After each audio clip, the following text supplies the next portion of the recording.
नमस्कार, knocking-news.com में आपका स्वागत है। मैं हूं गिरिजेश वशिष्ठ। अब जो मध्य प्रदेश और राजस्थान दो बड़े राज्य हैं, इनमें चुनाव आने वाले हैं।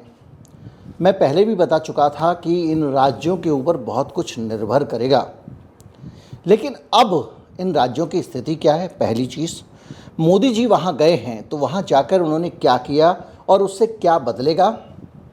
क्या 2024 में एक लाल बत्ती खतरे की लगातार जल बुझ रही है बीजेपी के लिए? क्या एक छोटी सी चूक भारतीय जनता पार्टी को इतिहास के गर्त में धकेल देगी? और भारतीय जनता पार्टी को धकेले ना धकेले, पीएम मोदी के लिए क्या मुश्किलें आ सकती हैं, आज हम इसको समझेंगे। लेकिन उससे पहले ये सब अनुमान है, लेकिन जो मेन चीज़ है वो ये है कि वहाँ के ज़मीनी हालात क्या हैं, परिस्थितियाँ क्या हैं, और उन परिस्थितियों में मोदी साहब जो हैं उनकी भूमिका कैसी दिखाई दे रही है। कहीं मत जाइए, चैनल को सब्सक्राइब कर लीजिए, मैं अभी हाजिर होता हूँ।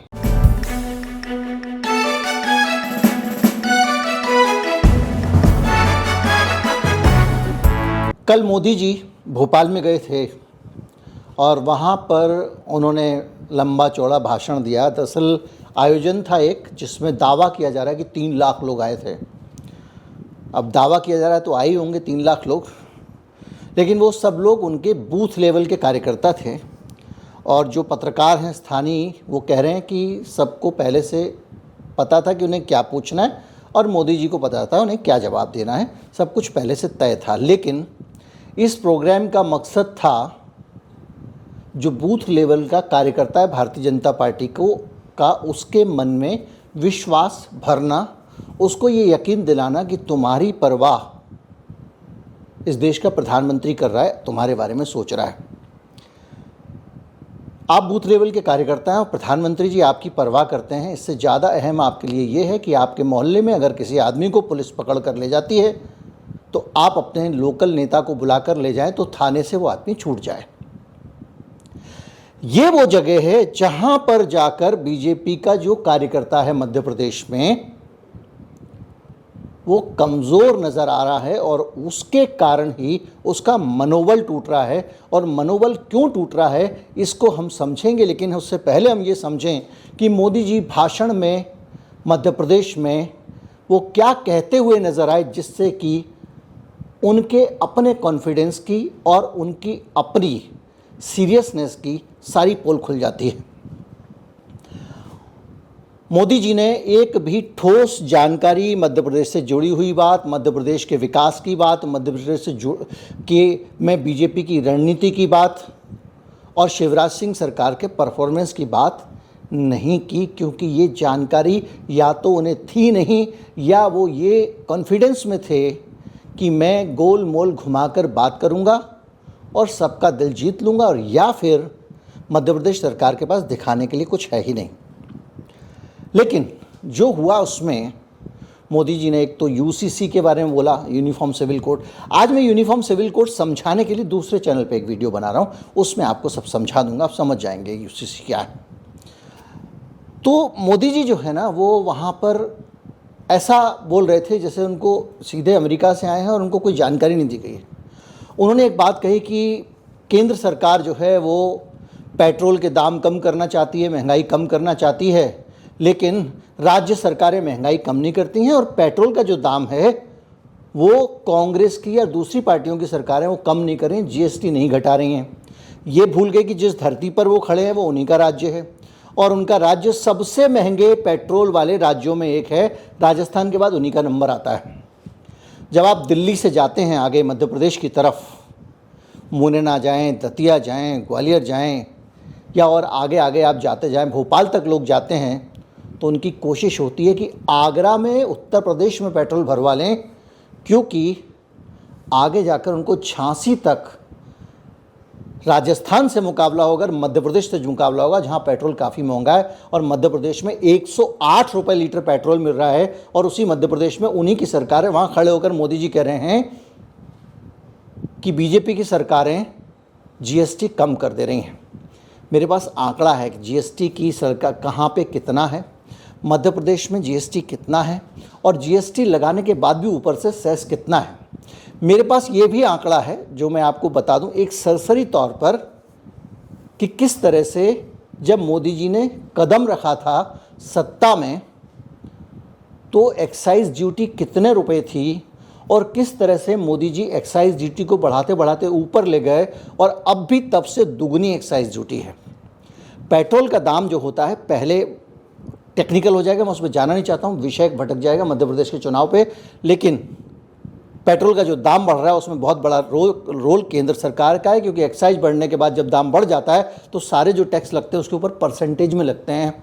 यही ऐसा टैक्स है जो परसेंटेज में नहीं लगता है, फिक्स लगता है, तो वो आप बढ़ता चला जाता है। इसके बाद इन्होंने कुछ राज्यों से कहा आप ड्यूटी कम, वैट कम कर दो, लेकिन आप बताइए वो वैट कम कर दें और आप एक्साइज बढ़ाई चले जा रहे हो, भाई आप अपनी एक्साइज को पुराने लेवल पे ले आओ, समस्या हल हो जाएगी। खैर, लेकिन मध्य प्रदेश की धरती पर वो पेट्रोल के बढ़े हुए दाम की बात कर रहे थे, जहाँ पे पेट्रोल का दाम पहले ही बहुत ज़्यादा है और विपक्ष की सरकारों को कोस रहे थे, जबकि उनकी सरकार है वहाँ पर। यानी उनको पता ही नहीं था कि उनको वो तैयारी नहीं थी कि मध्य प्रदेश में क्या बोलना है क्या नहीं बोलना है।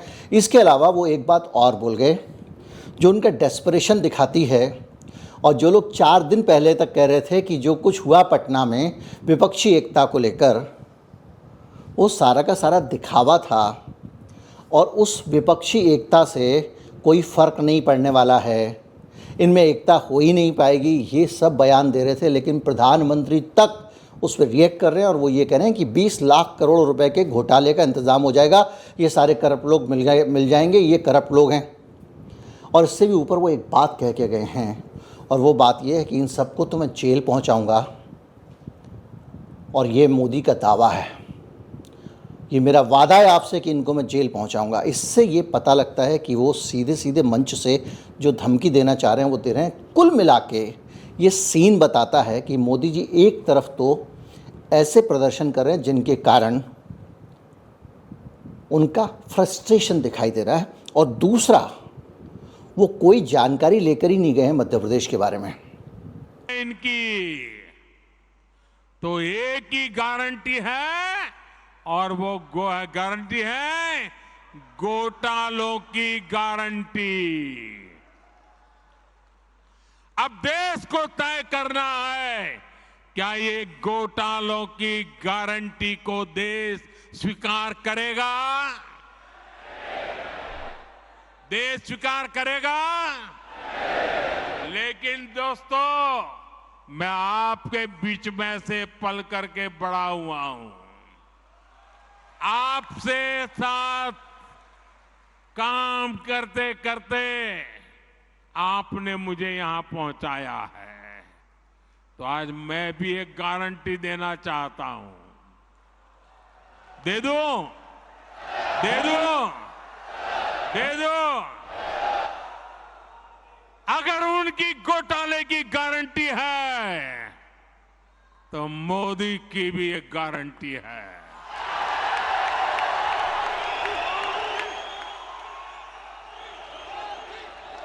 और मेरी गारंटी है हर घोटालेबाज पर कार्रवाई की गारंटी। अब बूथ लेवल के कार्यकर्ता को क्यों मोदी जी को बात करनी पड़ रही है, उसकी वजह है कि मध्य प्रदेश में जो छोटे कार्यकर्ता हैं बीजेपी के, वो सारे के सारे बहुत ठगा हुआ महसूस कर रहे हैं। मैं भी आऊँगा, पोल क्या कहते हैं इस पे आऊँगा, किस तरह से भारतीय जनता पार्टी लगातार कमज़ोर हो रही है इस पे आऊँगा। सिलसिलेवार तरीके से चलेंगे तो आनंद आएगा। तो वो कार्यकर्ता ठगा हुआ महसूस कर रहा है। कैसे कर रहा है? ठीक वैसे कर रहा है जैसे कि आप किसी दफ्तर में काम करते हैं और अचानक किसी एक आदमी को, कॉम्पिटिटिव जो कंपनी है उसके आदमी को लाके आपका बॉस बना दिया जाए, और आपका बॉस जो है वो बात अच्छी तरह से जानता हो कि जब मैं उस कंपनी में था तो ये बहुत मेरा गमछा खींच के भागता था। तो आप क्या करिएगा? जो आदमी बूथ पे बैठकर लोगों को घर से निकालकर वोट डलवाता था, जिसके खिलाफ आज वो ही उसका बॉस है, तो मध्य प्रदेश में स्थिति ये है कि भारतीय जनता पार्टी में दो भारतीय जनता पार्टी हो गई हैं। एक वो भारतीय जनता पार्टी है जो ओरिजिनल भारतीय जनता पार्टी थी, और एक वो भारतीय जनता पार्टी है जिसको मोदी साहब ने और शाह साहब ने बाहर से नेताओं को लाकर इन कार्यकर्ताओं के ऊपर थोप दिया, जैसा कि ज्योतिरादित्य सिंधिया। अब आता हूं मैं आपको सर्वे पे। सर्वे के बाद चलेंगे कि ये जो पार्टी की फुटअवल पे पहले बात करते हैं। कैलाश विजयवर्गीय हम सब जानते हैं, मध्य प्रदेश के नेता। एक ज़माने में वो अपने उनको लोग मुख्यमंत्री के विकल्प के तौर पे प्रोजेक्ट करने लगे थे। वो नेता जो बंगाल में गया और ममता बनर्जी के खिलाफ पूरे समय लड़ा भारतीय जनता पार्टी की तरफ से, आजकल इंदौर में उसको एक कोने में डाल दिया गया है और वो व्यक्ति इंदौर में सिर्फ बयानबाजी करता रहता है और जगह जगह अपना नाम चलवाते रह के वो अपना अस्तित्व तलाश रहा है। पार्टी में उसको कोई पूछ नहीं रहा है। उस व्यक्ति ने ये कहा, उसका बयान है कि मध्य प्रदेश में बीजेपी को कोई अगर हराएगा तो वो बीजेपी ही हराएगी, भारतीय जनता पार्टी हराएगी, अंदर से भारतीय जनता पार्टी हराएगी। और उसकी वजह यही है कि भारतीय जनता पार्टी में जो आयातित धड़ा है, उस धड़े को लेकर कार्यकर्ताओं में असंतोष है और वो बूथ वाले में भी असंतोष है, इसीलिए उसको मनाने की कोशिश की जा रही है। कई नेता खुलकर इस पर बयान दे चुके हैं। सत्यनारायण सत्तन का बयान आपको याद होगा, उसमें कर्नाटक और आंध्र में बीजेपी गई, ऐसा कुछ बयान वो सत्तन साहब ने दिया था। बुजुर्ग आदमी हैं और उन्होंने सीधे कहा था कि बीजेपी हार जाएगी कर्नाटक चुनाव से पहले, और हारी। भंवर सिंह शेखावत बयान दे चुके हैं। अटल बिहारी वाजपेयी के भतीजे अनूप मिश्रा, जो एक समय में स्ट्रांग लीडर होते थे, मंत्री भी रह चुके हैं, वो अटल बिहारी वाजपेयी के भतीजे नहीं, भांजे अनूप मिश्रा को एक तरफ बिठा दिया गया है। वो अपनी तरफ से ऐलान कर चुके हैं कि मैं तो ग्वालियर साउथ से इलेक्शन लड़ूंगा, बाकी जिसको दावेदारी रखनी है रख लो पहले से। हालत ये है। और उनके साथ साथ उमा भारती खुलकर बोल चुकी हैं, और एक मुकेश जैन हैं जो जैन समाज के कद्दावर नेता हैं, वो भी खुल के बोल चुके हैं। ये बड़े नेता खुल के बोल चुके हैं। जब लोग इतने खुल के बोल रहे हैं तो कुछ अंदर के लोग भी होंगे। इसके साथ साथ जो लोग ज्योतिरादित्य सिंधिया के साथ गए थे, जो आयातित गुट था, जो मोदी शाह द्वारा सिर पे बिठा दी गए एक नेता था, बेसिकली आइडिया ये था कि शिवराज सिंह के समानांतर ज्योतिरादित्य सिंधिया को प्रोजेक्ट करो ताकि शिवराज सिंह को कंट्रोल में रखा जा सके और एक बैलेंसिंग फोर्स रहनी चाहिए। लेकिन नतीजा ये हुआ कि ज्योतिरादित्य सिंधिया जिन लोगों को लेकर आए थे, उन लोगों की भी दाल बीजेपी में गल नहीं पा रही है, क्योंकि वहाँ पर कचर पचर बहुत है, काम ही नहीं कर सकते। क्योंकि वो अपने कार्यकर्ताओं को कुछ काम करने को बोलेंगे, वो कहेंगे तुम तो आयाती तो बाहरी हो, हमें असली कार्यकर्ता जब भारतीय जनता पार्टी की स्थापना हुई थी तब से हम संघर्ष कर रहे हैं, तो हमको हुक्म सुनाओगे। और फिर भारतीय जनता पार्टी को अंदर ही अंदर सर्वे भले ही कह रहे हैं कि बराबरी की टक्कर, लेकिन भारतीय जनता पार्टी के अंदर कार्यकर्ता में सेंटीमेंट ये है कि पार्टी हार रही है।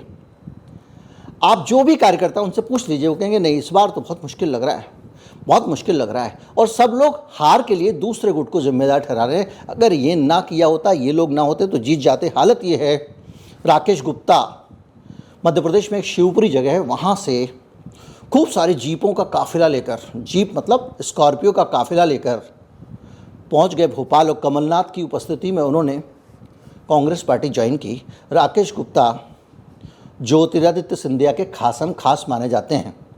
ज्योतिरादित्य सिंधिया का जो चंबल इलाका है वहाँ के नेता हैं, और बीजेपी के खिलाफ कांग्रेस ज्वाइन करने चले गए। वो ज्योतिरादित्य के साथ ही कांग्रेस से आए थे, क्योंकि उनको भी समझ में आ रहा है कि अब बहुत कठिन है टगर पनघट की।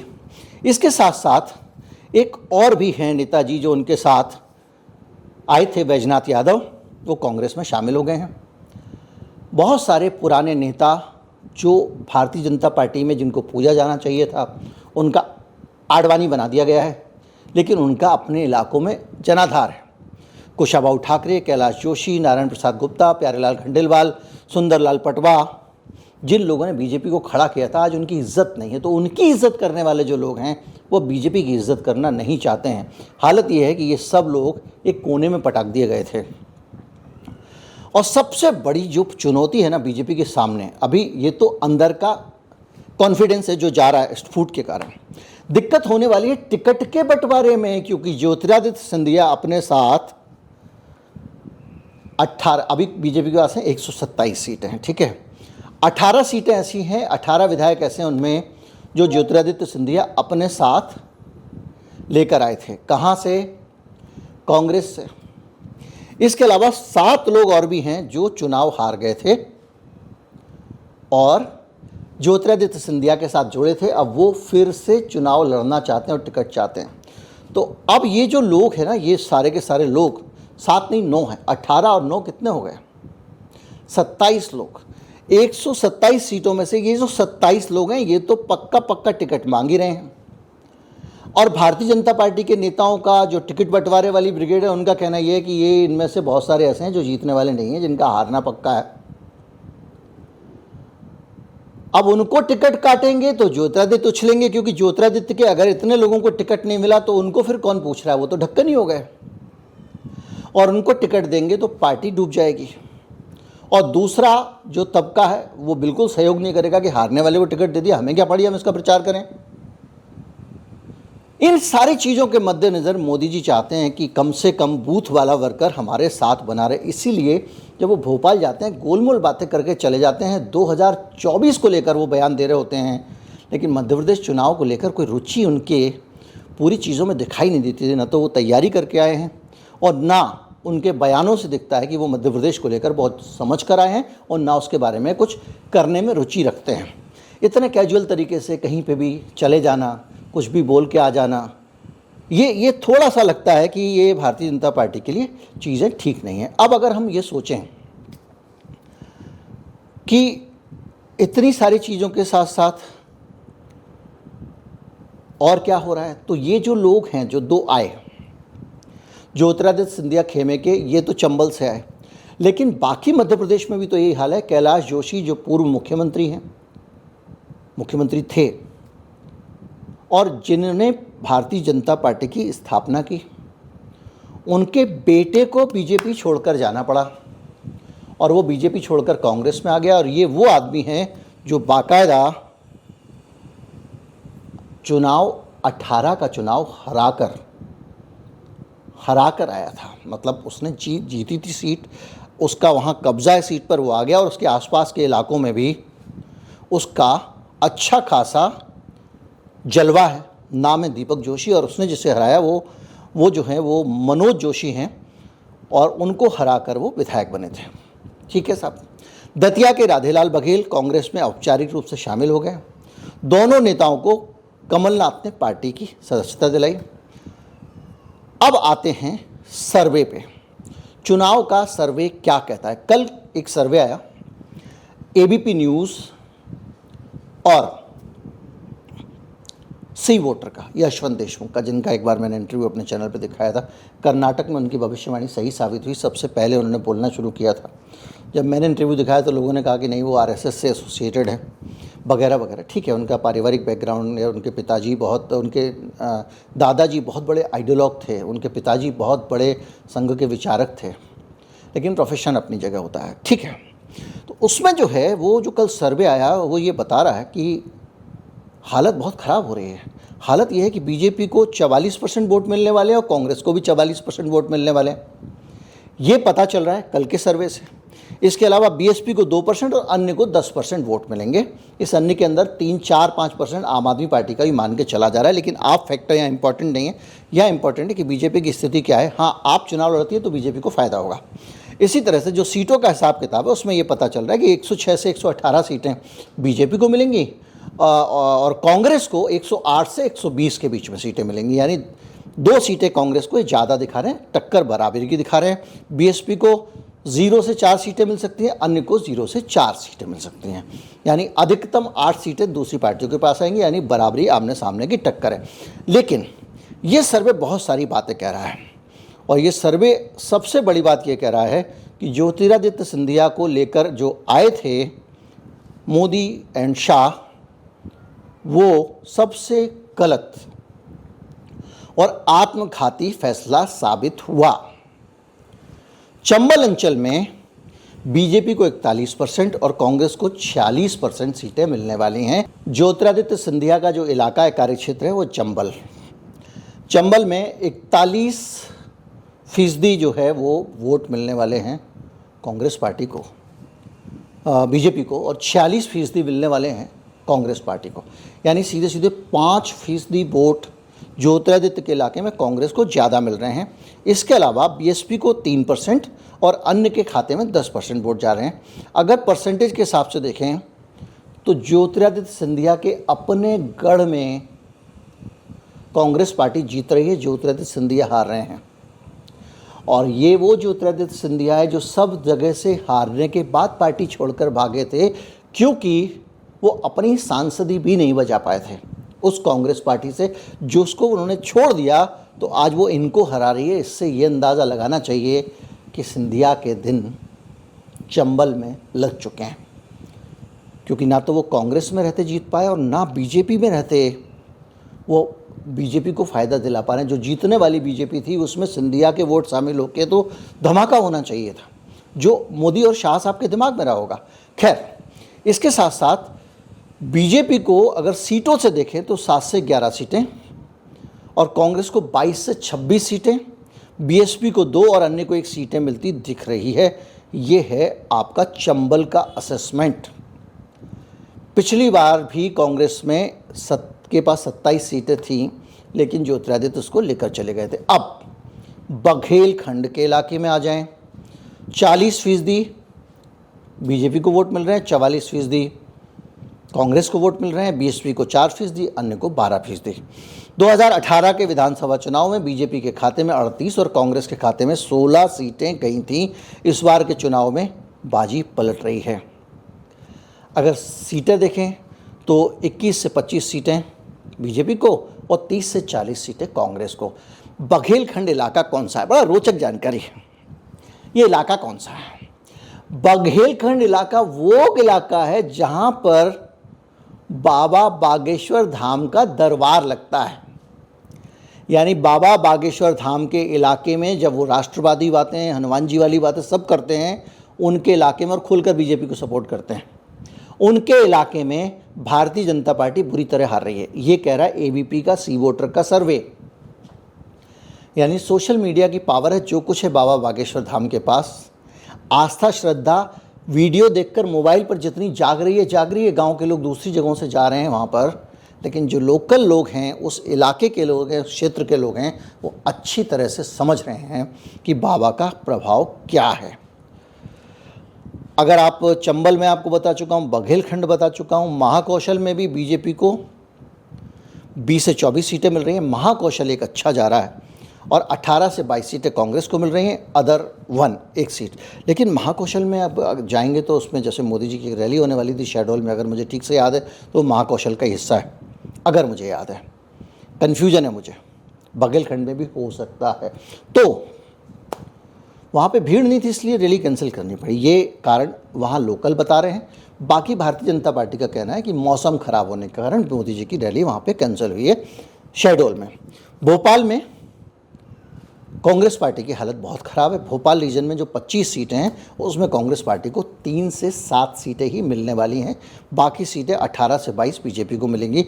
अगर भोपाल का मामला थोड़ा सा कमज़ोर पड़ता है तो एक बात पक्का मान के चलिए कि बीजेपी की दुर्गति होने वाली है, अगर भोपाल इलाके में भी बीजेपी गेन करते हैं। लेकिन एक बात याद रखिएगा, सर्वे जो है ये आम जनता से राय पे आधारित है, लेकिन कार्यकर्ताओं की अगर आप राय लेंगे तो कांग्रेस पार्टी के कार्यकर्ता का मोरल हाई है और बीजेपी के कार्यकर्ता का मोरल लो है। और जो कार्यकर्ता जहां जितना मौका आ रहा है वो कांग्रेस के साथ अब थोड़े संबंध बेहतर कर रहा है। बहुत सारे लोग पार्टी छोड़ के भी उधर जा रहे हैं क्योंकि उनको लगता है कि भविष्य शायद उधर है। मैं आपको पहले भी बता चुका हूँ, एक पॉलिटिशियन के लिए सब कुछ एक करियर होता है। आपको भले वो सुबह से शाम व्हाट्सएप में भिड़ाए रखें, लेकिन उनका मकसद होता है उनका भविष्य, उनकी आने वाले 5 साल की कमाई, रोज़गार, बाकी चीज़ें। मालवा में कांग्रेस की स्थिति उतनी अच्छी नहीं है, 45 सीटें, लेकिन मालवा में 23 से 27 सीटें बीजेपी को मिलने वाली हैं, कांग्रेस को 18 से 22। लेकिन ये मालवा वही इलाका है जहाँ पे दीपक जोशी का मैंने बताया, जहाँ पे कैलाश विजयवर्गीय एक अच्छा प्रभाव रखते हैं लेकिन साइड में डाल दिए गए हैं। ये वो इलाका है मालवा का। सुमित्रा ताई महाजन, इतनी बड़ी नेता हैं, स्पीकर थी, जब से वो रिटायरमेंट के मोड में गई हैं उनको पूछना बीजेपी ने बंद कर दिया है। और इस बात को लेकर भी उस पूरे इलाके में वर्कर्स में भी और लोगों में भी नाराज़ किया। तो ये सारे फैक्टर्स हैं उस इलाके में। इसके अलावा निमाड़ जो इलाका है, ये निमाड़ मध्य प्रदेश का नीचे वाला इलाका है, जो कहीं से निमाड़ का कोई हिस्सा गुजरात की सीमा से मिलता है, कोई महाराष्ट्र से मिलता है, कुछ राजस्थान से भी, मालवा वैसे राजस्थान से ज़्यादा मिलता है। इस इलाके में दूसरे राज्यों की राजनीति का भी असर पड़ता है और यहाँ पर कांग्रेस पार्टी आगे निकल रही है। 11 से 15 सीटें कांग्रेस पार्टी को मिल रही हैं, अन्य को 3 मिल रही हैं। बीजेपी को भी सर्वे 11 से 15 सीटें ही दे रहा है। तो अब आपके सामने 3-4 फैक्टर हो गए हैं जो ये कहते हैं, एक तो सर्वे आ गया आपके सामने, दूसरा पार्टी में विद्रोह, तीसरा कार्यकर्ताओं के पूछना होना, और चौथा पार्टी में बाहर से जो आयातित लोग हैं उनको बड़े बड़े पद दे देना, ज़्यादा सीटें दे देना और उनको टिकट बांट देना। इसके अलावा कहीं ना कहीं मुख्यमंत्री शिवराज सिंह के मन में भी ये ग्रंथि ज़रूर होगी कि ज्योतिरादित्य सिंधिया को सर पे ला दिया है। दूसरी तरफ कांग्रेस पार्टी में इस बार कोई नेतृत्व को लेकर कन्फ्यूजन नहीं है। पहले ज्योतिरादित्य सिंधिया की एक चुनौती थी कमलनाथ के लिए, वो खत्म हो गई है। और दिग्विजय सिंह अब किसी भी तरह की दावेदारी से इनकार कर रहे हैं। वो कह रहे हैं जो कुछ है कमलनाथ हैं, जो तय करेंगे कमलनाथ तय करेंगे। तो एक बहुत क्लैरिटी है कि अगर सरकार भी बन जाती है तो आपस में मुख्यमंत्री को लेकर कोई तनाव नहीं होगा, पार्टी के अंदर अलग अलग खेमे आपस में नहीं लड़ रहे होंगे, जो लोग भी होंगे सरकार में मिलकर काम करेंगे। और बीजेपी को लेकर परसेप्शन ये बन रहा है कि सिंधिया खेमा अलग भागेगा और शिवराज अलग भागेंगे, वो उनको एक कहेगा ये करो, वो कहेंगे नहीं ये करो, और ये सब चलता रहेगा। तो एक ये परसेप्शन भी बना है। तो ये सारी चीज़ें जो आप देख रहे हैं, इन चीज़ों को अगर आप एनालाइज करें तो मध्य प्रदेश में बीजेपी का जीतना मुश्किल दिख रहा है। मुश्किल दिख रहा है तो इसी से हो जाता है 50-50 मुकाबला है, तो श्योर शॉट नहीं है कि जीत जाएंगे। लेकिन बाकी फैक्टर को ऐड करो तो ये लग रहा है कि उनके हारने के आसार ज़्यादा है। अब मैं कोई दूसरा वाला यूट्यूबर होता तो बीजेपी का डब्बा गोल होने वाला है, ये हो जाएगा इनका, वो हो जाएगा, फलां हो जाएगा। लेकिन मिलावट क्यों करनी है, जो है वो बता देना है। अब बचा क्या? बचा ये कि एक बार कर्नाटक हारे, उसके बाद अगर आप मध्य प्रदेश भी हार जाते हैं और वहाँ राजस्थान में सरफुटअव्वल ज़रूर है, लेकिन सचिन पायलट की छवि धीरे धीरे करके एक गैर लॉयल नेता की हो गई है और इस बार टिकट के बंटवारे में हो सकता है अशोक गहलोत उनको निपटा दें। और भारतीय जनता पार्टी अभी तक कोई दावेदार सामने रख नहीं पाई है। दूसरी तरफ कांग्रेस पार्टी ने उम्मीदवार घोषित करने की भी तैयारी कर ली है। तो राजस्थान में वसुंधरा बनेंगी या कोई और आएगा, इसको लेकर भयंकर कन्फ्यूजन है। झगड़े भी चल रहे हैं, कोई कृष्ण मंदिर को लेकर, कृष्णा सोसाइटी को लेकर झगड़ रहे हैं भयंकर। तो उस पूरे सीन में अगर कांग्रेस राजस्थान को बचा ले जाती है, जिसके चांसेस अगर आप इस वक्त 50-50 मान के चलिए, क्योंकि डीप एनालिसिस मैंने नहीं किया है, तो भैया कर्नाटक के बाद मध्य प्रदेश और मध्य प्रदेश के बाद राजस्थान। आपको लगता है कि मोदी शाह को इसके बाद भारतीय जनता पार्टी में जो अभी तक सिर्फ इनकी जीत के कारण शांति से बैठे हुए थे, जिनके लोगों को काटा जा रहा था, जिनके पद छीने जा रहे थे, जैसे मैंने विजय वर्गीय का बताया, ऐसे बहुत सारे नेता हैं, बड़े नेता भी हैं, जिनको ढक्कन कर दिया गया, एक तरफ बिठा दिया गया। जो आरएसएस के लोग कुछ कहना चाहते थे, कह ना सके, उनको भी बोलने का मौका मिलेगा। और गडकरी साहब जैसे लोगों को जो एक तरफ डाल दिया गया, संसदीय बोर्ड में नहीं रखा गया, इन सारी चीज़ों में आपको लगता है कि जब 3 राज्य हार जाएंगे आप, छोटे वालों में भी अगर एक आध हार गए, तो किस तरह से बीजेपी में अंदर से आवाज़ें उठने लगेंगी। और मोदी शाह की जो मोनोटोनी है, अगर आप देखा जाए तो भारतीय जनता पार्टी और भारतीय जनता पार्टी के ऊपर एक सुपर भारतीय जनता पार्टी, और सुपर भारतीय जनता पार्टी के सबसे ऊपर मोदी और शाह, और सुपर भारतीय जनता पार्टी में जो वो कहते हैं वो सुपर भारतीय जनता पार्टी करती है, और सुपर भारतीय जनता पार्टी के अंडर में बाकी भारतीय जनता पार्टी है, जिसकी स्थिति एक गुलाम वाली है। बहुत सारे सांसद नेता ऐसे हैं जो अपने दम पर वोट मांगने भी नहीं जा पा रहे हैं, अपने मुद्दे, अपने एजेंडों की बात भी नहीं कर पा रहे हैं। यस सर, जी सर, जी सर, यस सर, इसमें पूरी भारतीय जनता पार्टी लगी हुई है। तो ऐसे में जो नेता अभी तक दबे कुचले बैठे हुए हैं, जो चुप हैं, चाहे वो मुरली मनोहर जोशी हों, बहुत सारे नेता हैं। राजनाथ सिंह के मन में भी बहुत कुछ होता होगा, उधर योगी जी के मन में तो निश्चित है, ये बार बार आ चुका है। ये सब लोग कहेंगे कि देखो जी अब इनके बस का नहीं है, अब आप योगी जी को प्रोजेक्ट कर दो, गडकरी जी को प्रोजेक्ट कर दो, ये कर दो, वो कर दो। तो चुनौती जो है वो सिर्फ बीजेपी की नहीं है, बीजेपी से ज़्यादा सुपर बीजेपी और सुपर बीजेपी के बॉसेस की भी है। उम्मीद करता हूँ वीडियो आपको अच्छा लगा होगा। अच्छा लगा हो तो ज़्यादा से ज़्यादा लोगों तक पहुँचाएं, चैनल को सब्सक्राइब कर लें। अगर आप चैनल की मेंबरशिप लेना चाहते हैं तो ज्वाइन बटन दबाएं जो चैनल के लोगों के साथ है इस वीडियो के नीचे, और कुछ विशिष्ट सुविधाएं जो निकट भविष्य में मिलने वाली हैं उनका लाभ उठाएं। नमस्कार, जय हिंद।